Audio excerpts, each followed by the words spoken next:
Welcome to Bible Reader Companion. We're continuing our studies this week in the book of Titus, all three chapters, Titus 1 through 3. I want to look at a couple of verses in chapter 1 today.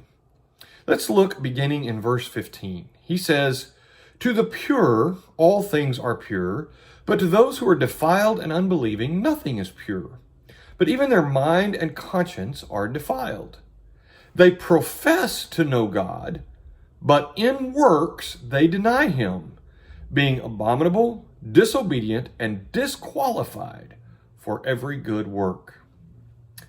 I believe this is something really important and something Jesus emphasized numerous times throughout the Gospels. And that is the difference in professing to be godly and actually being godly.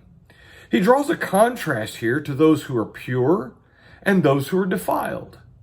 He says to those who are pure, all things are pure. That means they strive to do that which is pure. They're not just pure in some things. They don't just say, well, I'm going to be a little bit pure.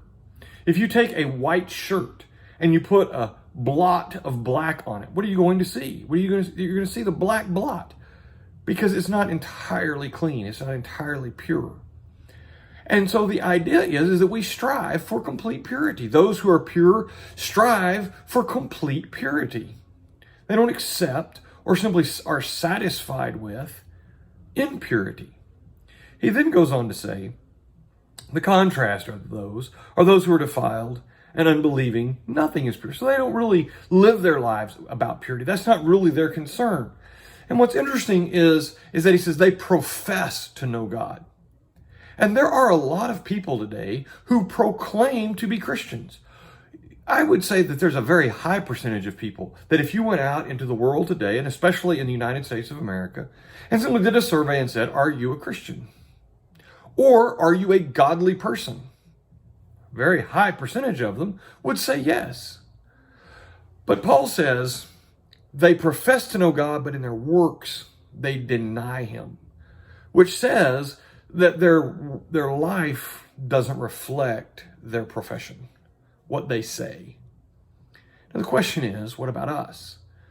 Are we servers of God? Are we professing to be pure in word only?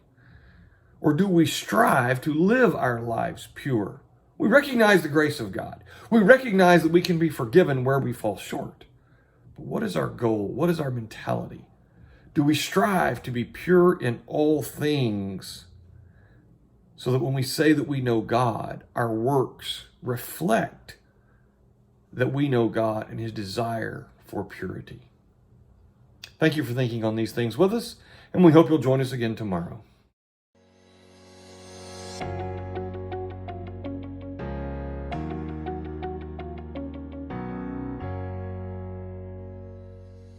Thank you for taking the time to watch this video.